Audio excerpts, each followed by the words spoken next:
Ladies and gentlemen, welcome to SNB Talking Sport. I'm your host, Spinksy, and what a show we have lined up for you guys again this week. As always, the three of us are here. Ness, how was your week? Thanks, Spinks. Good week. Just the usual, though. Plenty of work, plenty of netball, managed a solid 1 point win on the weekend against a team we've never beaten. So we'll take that. It's Monday night and I can only just walk up the stairs. So it was pretty physical. I'm realizing that I'm going to hang up boots, I think, pretty soon, like Bo did. Getting a bit old for this business. But the coach had a win as well. So cracker. And yeah, just work. Had a Brumbies game this week. So that was a bit disappointing. We'll talk about that a bit later. And I drank lots of coffee this week. I sort of found myself on the weekend having like coffee catch-ups with everyone. So caffeinated. Oh, nice. That's a good thing. How about you guys? Dates or just friends? Oh, cute, Bo, thanks. None from you. You never call me for a coffee. That's fair. Now, Bo, you are a bachelor for 3 weeks now. So how are you coping at home on your own? Yeah, bachelor for 3 weeks moving forward. Look, I thought it'd be a lot more exciting than it is, but I think I'm just an old homebody. I just want to be at home. I sound like a loser, a lovey-dovey story, but I don't know what to do with myself. But the cats are loving me so much, not having their mum here, so I'm really benefiting, actually. Very nice. All right, it's only fair we start the show with a story. So let's call it Spinksy's story time. Yesterday, I ran my second half marathon in about 6 weeks, I think my last one was. I beat my time from the previous event, so that was very good. I think I finished about 4 minutes faster, which was a good thing. But this event wasn't sort of set up the way the other one was. The other one, they had streets that we could run on. The public was there. But this one was very open to anyone. The people who organise it are the runners organisation of the ACT here in Canberra. And these people train all the time. They do a couple of 5Ks a week. They train for a long distance on the weekend. They host events all year. And the first one I did, there was probably 3,000 to 5,000 people there. This one had about 500. And so I knew going into this event, I would spend most of the time on my own. The packs sort of took off and I was left at the back with about 10 or 12 others. And that was fine. I wasn't there to race anyone. I just wanted to beat my own time. I got about 16 Ks into this race and I didn't want to do it. The whole time I was like, just go home, dude. Just pack up your shit and go home. And I was like, no. Look, you're already here. You've warmed up. Let's just do it, right? So I was in a negative headspace anyway. About 16 Ks in, I got passed by a lady. Now, this lady would have been probably 95 years old. And I shit you not, she had a hunchback. This girl had a hunchback. She was all hunched over. She was carrying this little backpack. She offered me lollies because I was struggling, right, to get the sugar in me. And I purposely didn't tell you guys this story because I wanted to see your reaction. No. And I thought, no. I got this, right? I got this. So she gave me her lollies, and I was like, I got this, right? So I chased her for about 2K, and she just kept going. She kept going, and she beat me. And by the time I got across the finish line, she'd already got changed and was standing there cheering other people on as I crossed the fucking finish line. Wow. I don't actually have words. I know. I'm shocked. That's not. If you told me a 95-year-old offered you her lollies, that's not the story I would have It could have been 100. This girl, look, I beat my own personal best time, so that was all that mattered. There was just a good story in it that I got beaten by a girl who saw the First World War and the Second World War. Those things. Wow. They have a lot of e-scooters around now. At that point, I would have looked for an e-scooter and just taken off on it. I wanted to the whole way. I was like, someone come past and just give me a scooter or a bike or anything. And I wasn't into it. Yeah, I was. But she, full credit to her. She obviously trains all the time, unlike me, who wasn't very organised for this run at all, but I'll be doing it again very soon. Stay tuned. And this time, no one's going to beat me. No, ladies. Bro, if I was in a bad headspace already and then just got zoomed by a 95-year-old, I'm quitting there and then. There's no way. I'm so upset, man. Kudos to you for getting through it. Here I am sooking about a netball game. And she's running a marathon at 95. I'll never complain about netball again. Yes. So I'm very happy I could share that story, but let's talk about something else to get my ego back up there. So, the Australian swim trials are on at the moment.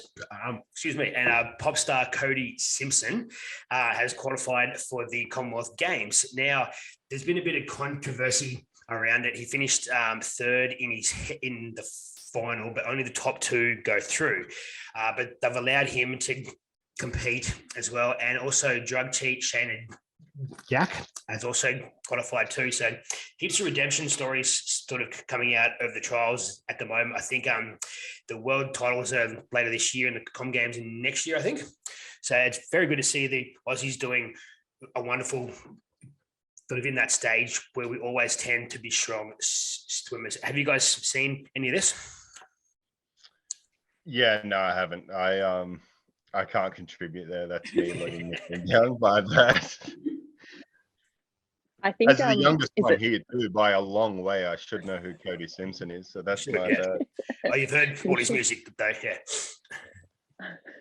I got one tattoo. That's it.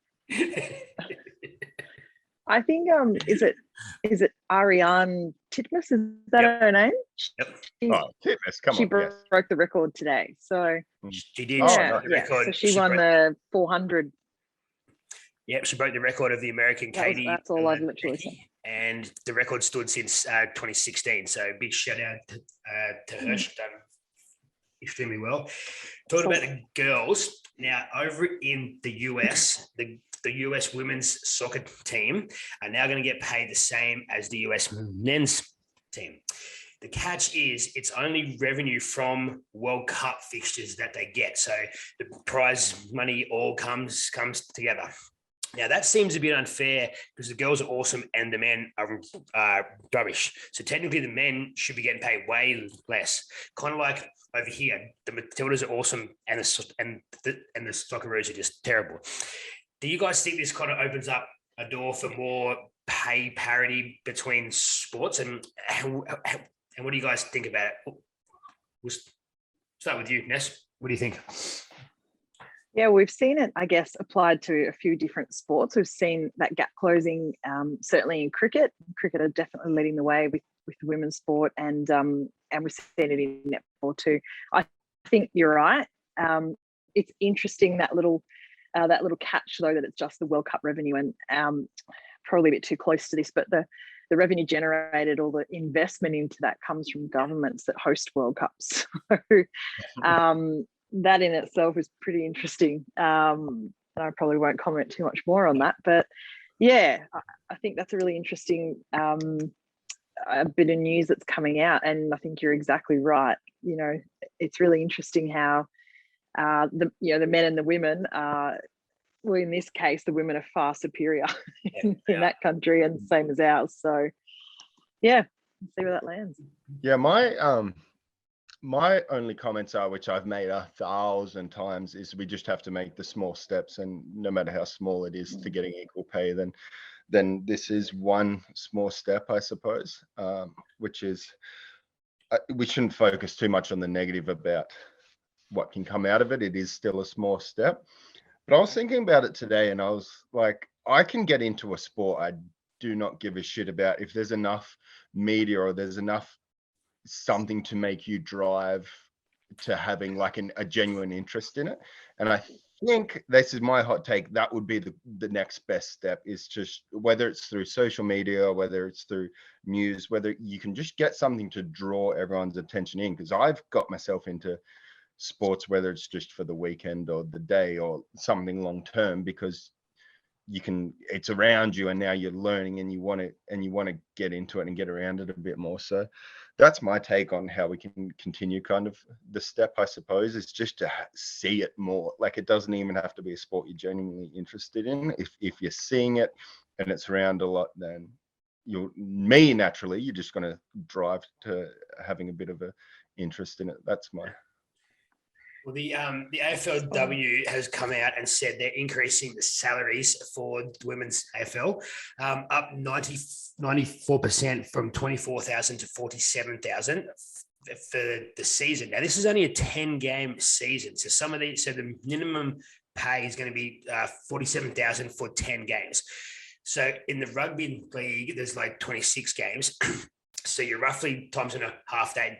That's 125,000. There's guys in the rugby league not getting paid that much.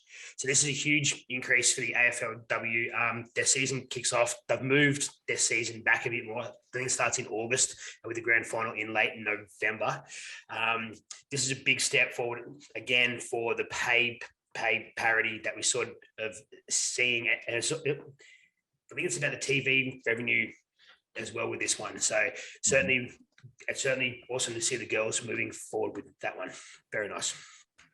Yeah, and just a quick comment: TV revenue, whatever you're making, that is just going to be more money that goes towards the players. So we're seeing it big time in the NFL at the moment with a new TV deal, and players are getting more money. So let's go. It's interesting with the AFLW. It's awesome to see that salary increase will, absolutely change the lives of those athletes.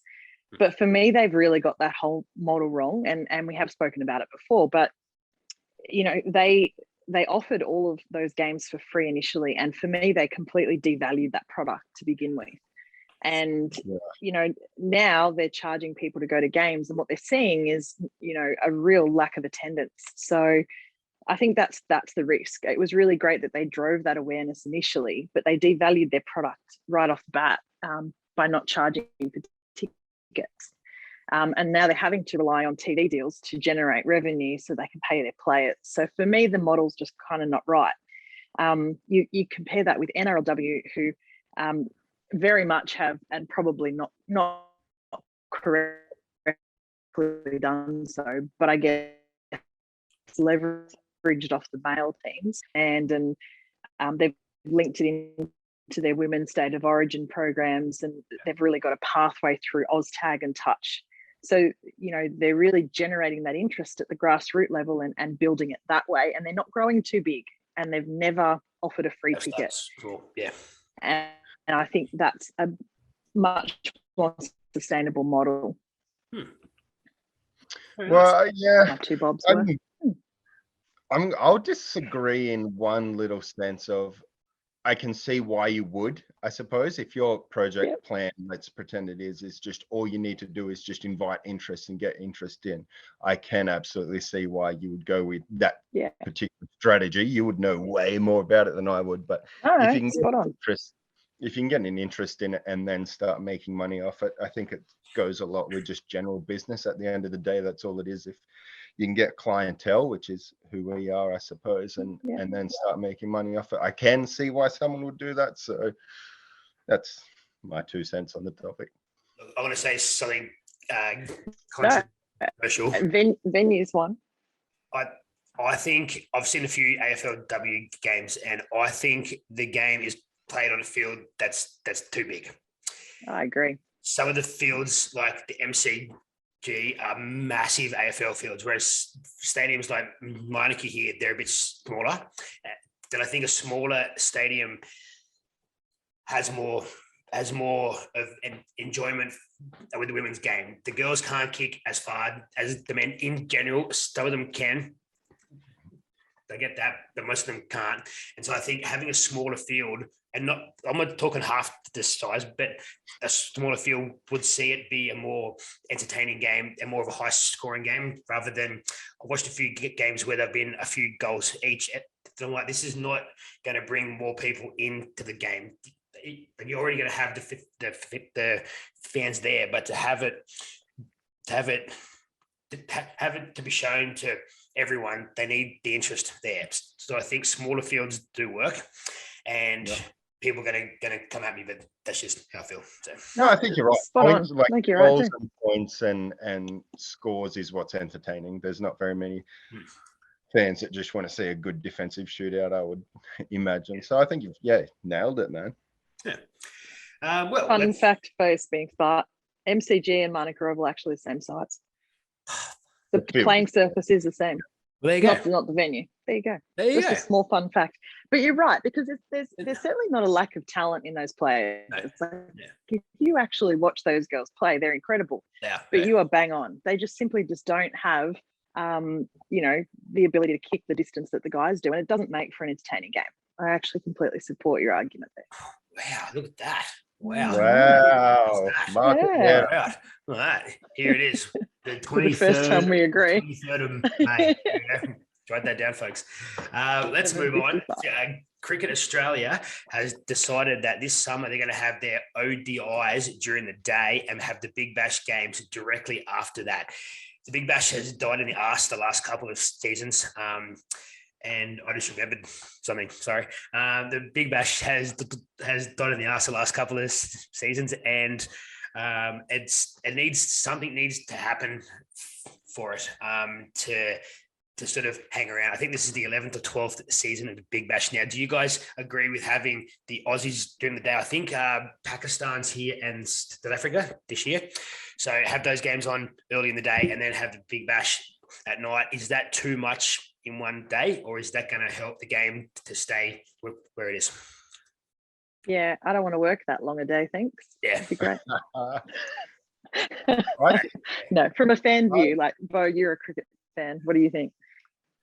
I think I don't think the time of the day, just personally, I don't really give a shit. I'm happy to watch it at either stage. I don't think that's the time slot. I don't think is a problem with what's happening in the Big Bash. If you look at the IPL, which is that's the creme de la creme, that's what's successful. And yes, it's driven by they've got a lot of money, but even their league is just a 10-game regular season. So yeah. I think to shorten the season and just have it at a time of the year where we get to have the Australian cricketers in there. And I don't know how you can do that yearly. Maybe the season changes a little bit between start date and end date, but to have the big names in there, I think is going to be, that's your probably best foot forward. And then obviously money controls everything, and we need to bring in the big internationals. That's what's going to get the guys there too. And that's what we're failing to do, I think, at the moment, is just have those big names, whether it's in-house big names or big name internationals. That just seems like that's what we've lost recently. Yeah, it seems like if you watch the games overseas, they've got everyone there. Whereas I think the games here, we're sort of struggling to get those big names. Obviously, we can't afford to pay them the money they're asking. So, yes, but hopefully, and last year, around. I love it. Sorry, Matt.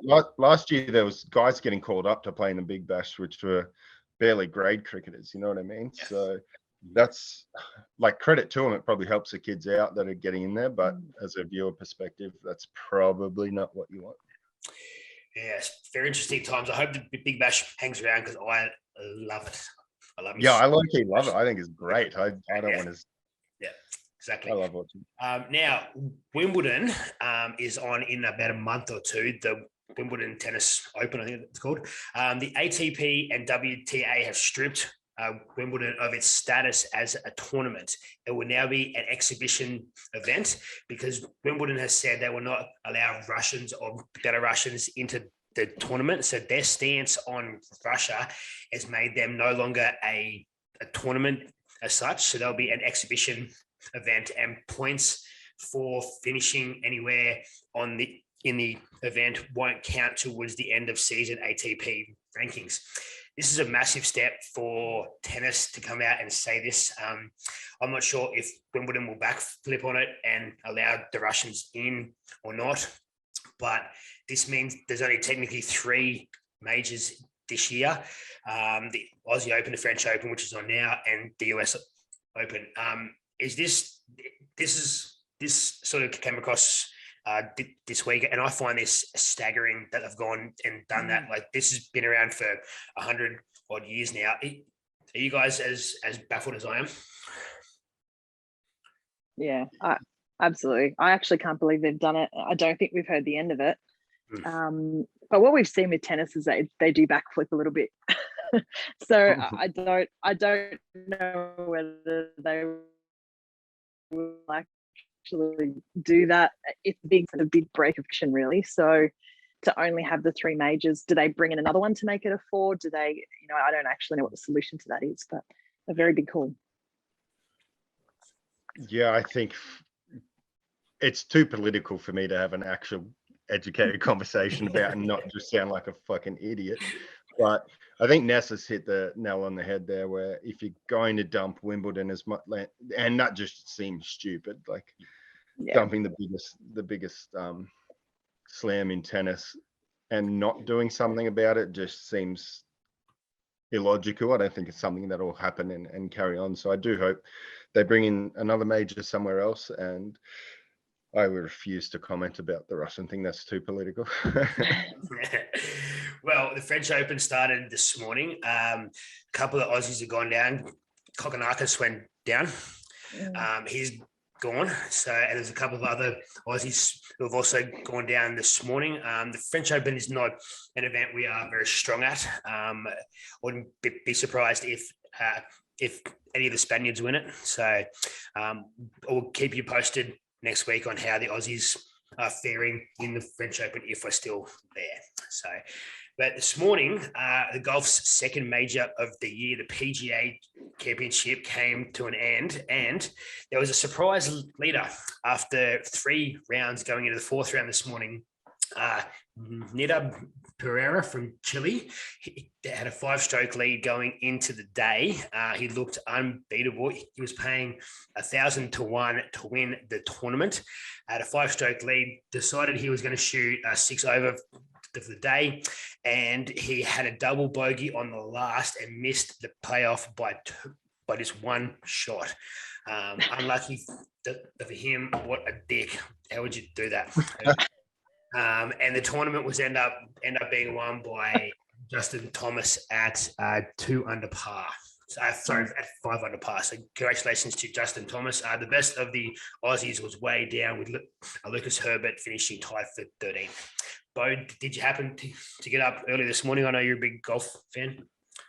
Yeah, I am, but I didn't get to catch too much of the whole tour, to be honest, which is disappointing. I immaturely wrote myself off to a nth degree on Friday, and that basically took me out for the whole weekend.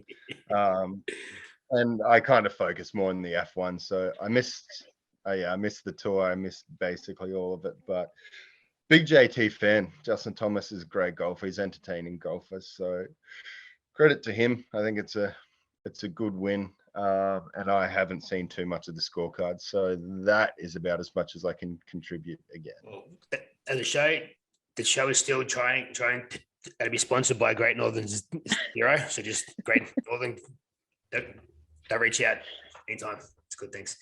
Now, Ness, I know you hopped up very early this morning to watch the Spanish Grand Prix. Tell us about it and tell us where Carlos finished. Not on my face. Well, he still ended up. Oh, wow.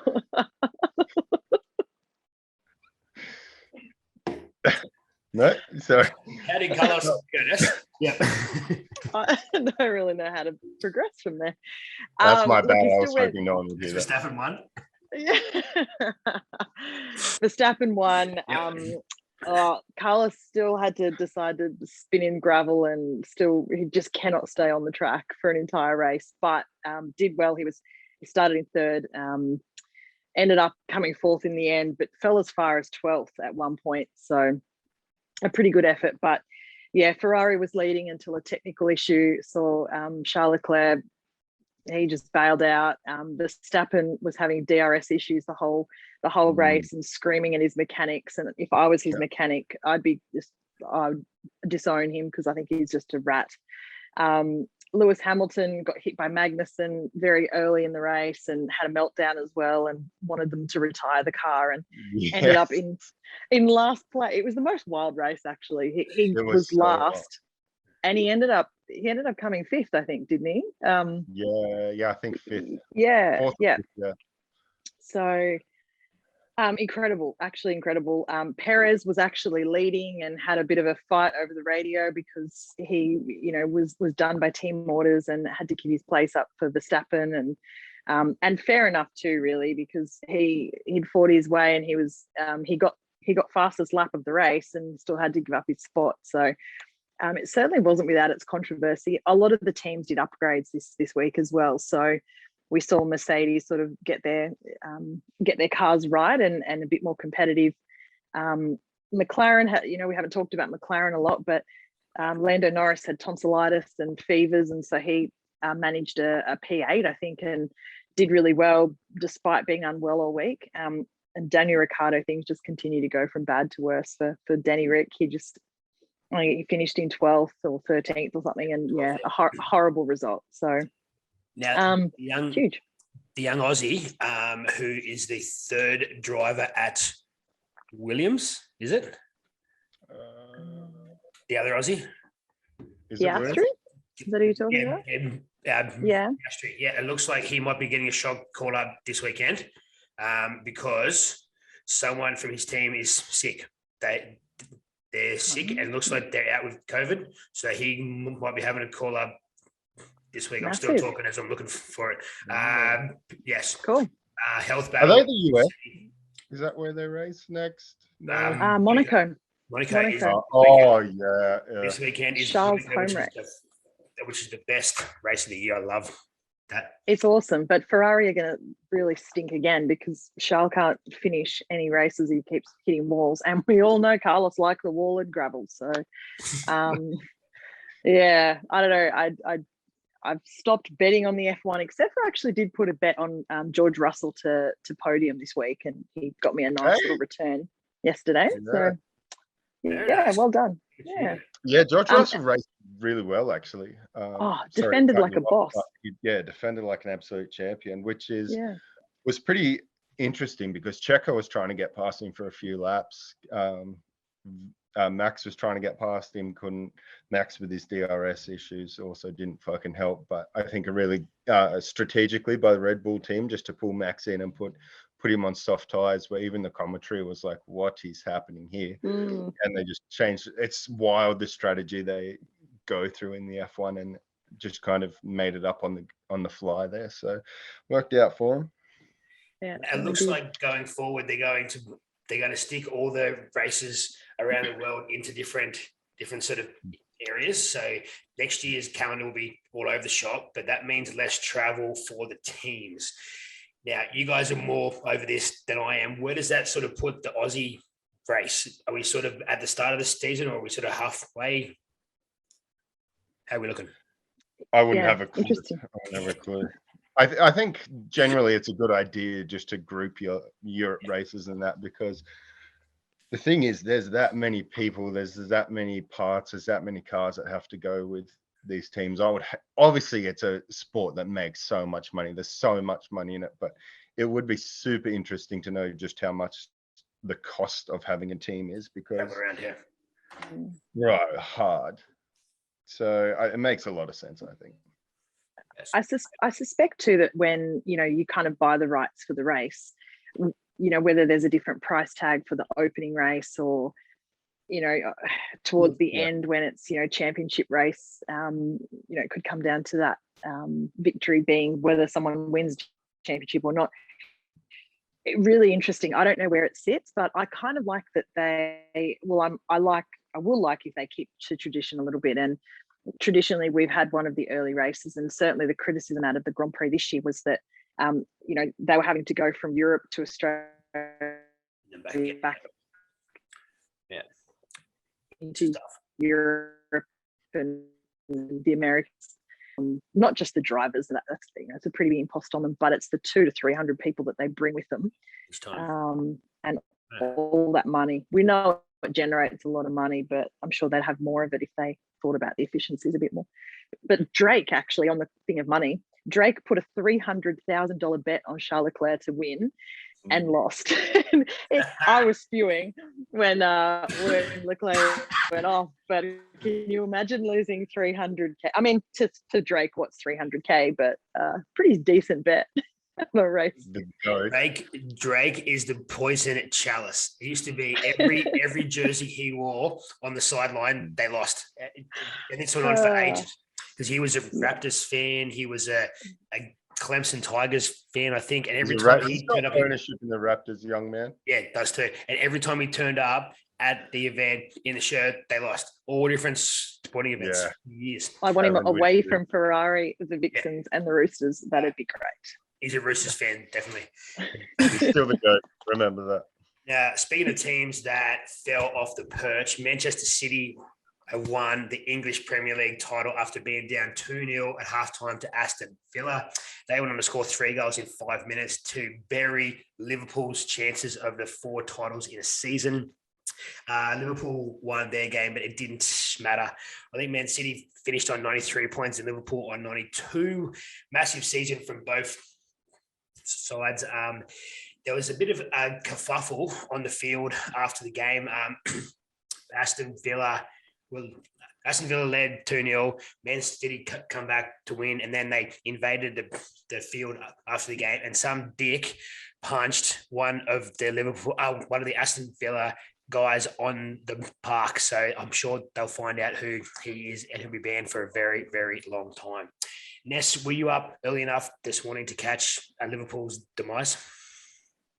I stayed up for the F1, and my intention was to stay up for Liverpool.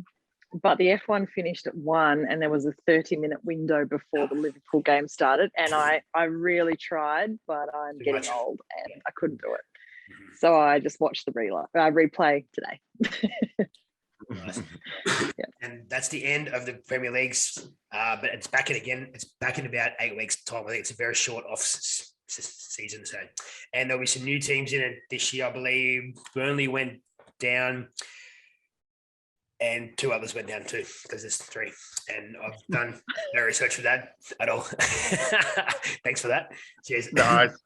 Good math. I want to talk about the Rugby League. Now, a few of our teams had a win over the weekend. The Sharks had a huge win yesterday.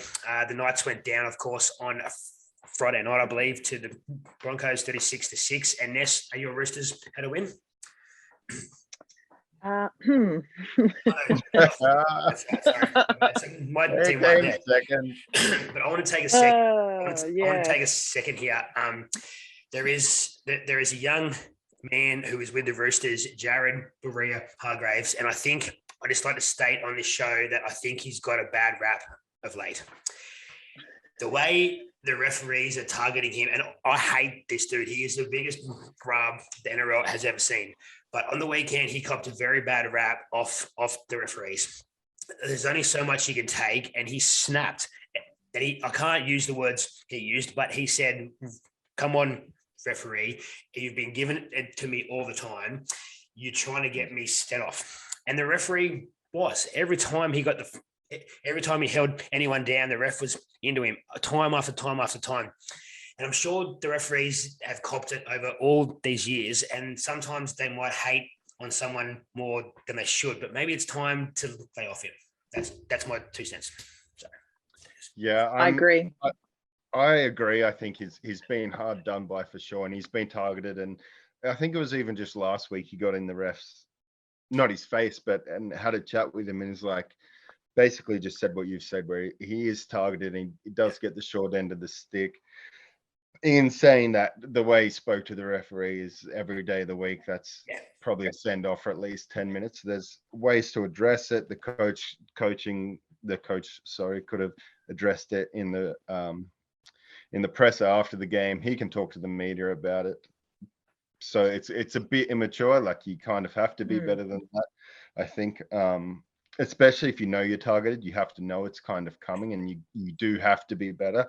But again, I agree with these. He's copped it hard. Yeah, look, there was a young fullback who made his debut yesterday for the Sharks, Lachlan Miller. Lockie was a rugby sevens convert. He was with the Aussie team in the rugby sevens. He's been at the Olympics. He's won a few rugby sevens titles, and he filled in for Will Kennedy, who has been out suspended with the Sharks, and he had the game of his life. He caught the football at about 30 and ran through the centre of everyone and scored, and they should have seen a smile on his face. He was smiling from about 10 meters in. He just knew he was gone. It was so nice to see making his debut at the age of 27.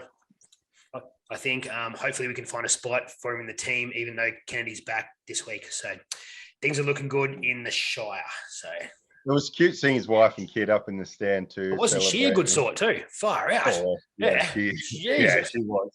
But I think he also came real close to, I think it's Denon Kemp that has the record for the most meters in his debut game. And he came really close. He got 203, I think, and the record was like 207. It was not much at all. Yeah, so he's done well. He's had a cracker. In shitty conditions too. It was horrible yesterday. Yeah, it was bad. So Sharks are into the top 4, so I'm sure you'll be hearing heaps more about how good the Sharks are going forward when we have a big game this weekend against someone. Yeah. But anyway, it's time for the good, bad, and good ugly. Team. It all ends. Now, Bo Kennett, you are up first, mate. You have the good for us this week. What do you have for us? So yeah, my good this week's Newcastle Knights just staying on top. No, it's not. I did just want to touch a bit more on just the F1 race. And for me personally, it was probably the most entertaining race I've seen. Unfortunately, Ness kind of just fucking killed it with how much she actually watched and basically gave all of the comments that I had. So I knew you were going to mention something about it, but you probably did a better job than I would have thought. So that's my own fault there. But just Sorry. No, sorry, that's fine. I'm the one that gets to look like an idiot, so that's cool.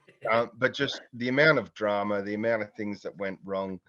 I got to see Red Bull, that's who I go for, finish 1-2. You got the drama of the whole Checo and Max. You got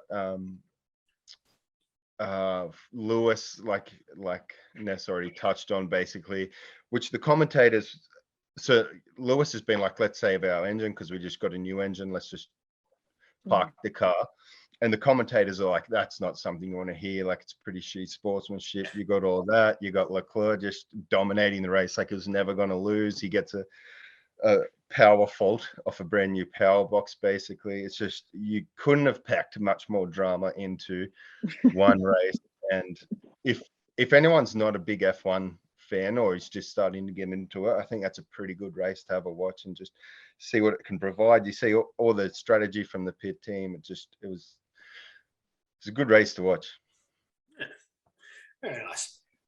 And of course, massive race this weekend with the Monaco Grand Prix. I believe that'll be probably early Monday morning. I'll be sure to be up watching that one too, because we have a public holiday here in the ACT. Best state around. My bad this week is someone who we have loved on this show for a very long time.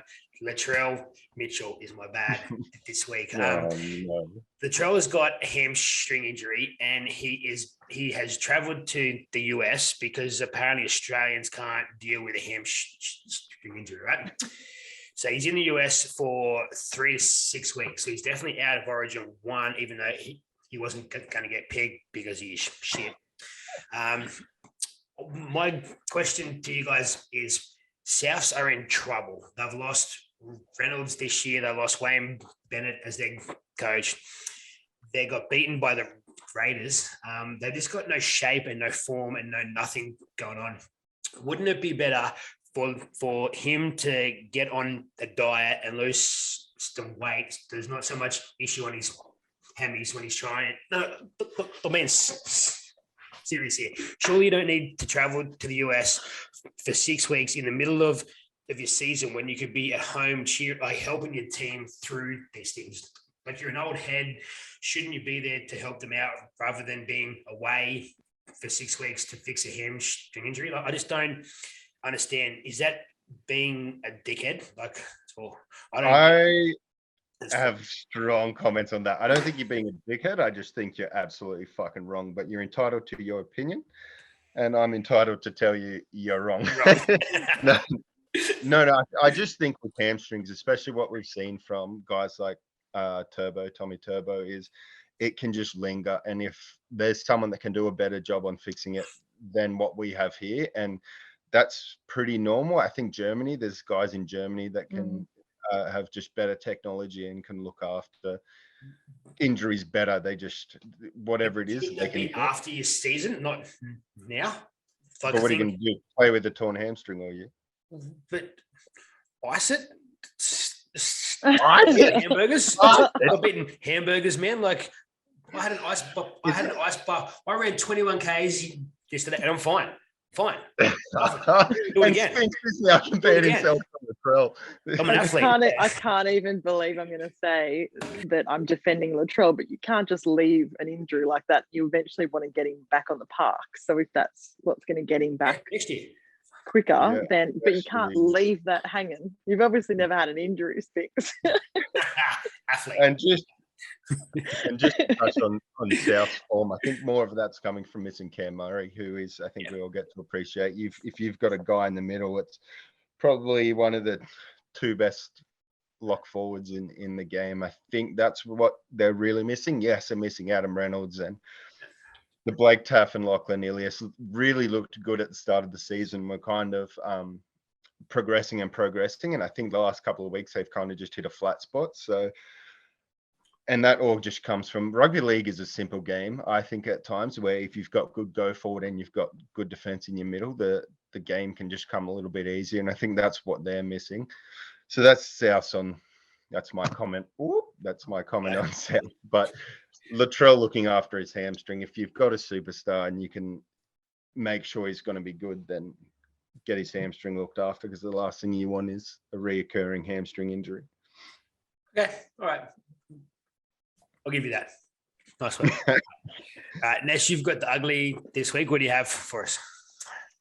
You touched on it with the football overseas, but we saw at the MCG on the weekend, the Essendon and Richmond game, 50 people were ejected from the venue, and police allegedly were bitten and punched by... Bitten?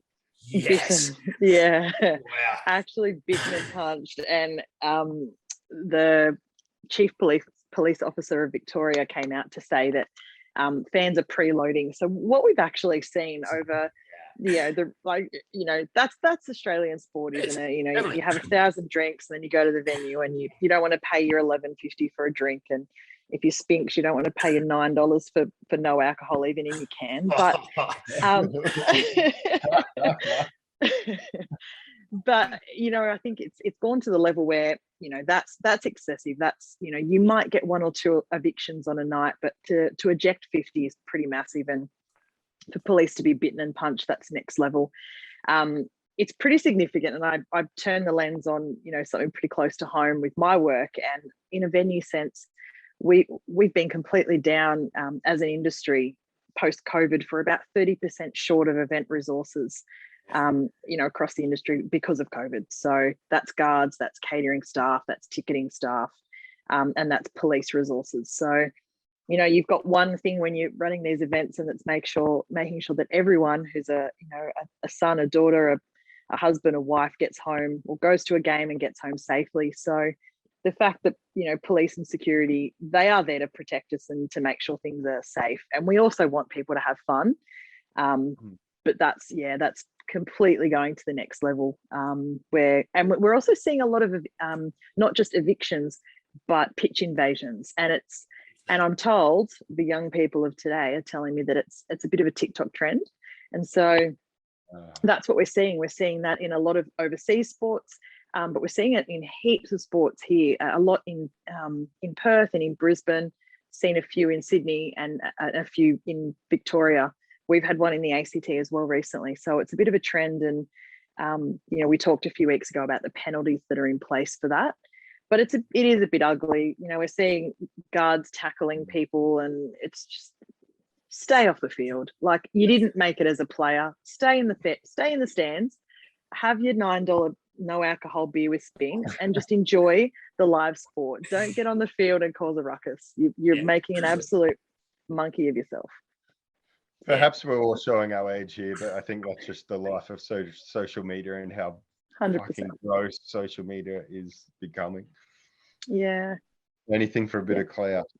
Yeah, look, I spent a couple of years over in the UK when I was younger, and I've seen the football hooligan violence firsthand, and it's hard to watch. Is the physicality of some of these guys who don't even go to watch a game. They're there for purposely to punch on, or with the coppers or whatever. And it's just some of the stuff I witnessed was horrific, and that's for another show, another time. But that stuff is sort of starting to, as you said, they're going out first and drinking 10 or 12 or whatever, and then going to your game, and something doesn't go the way they want to.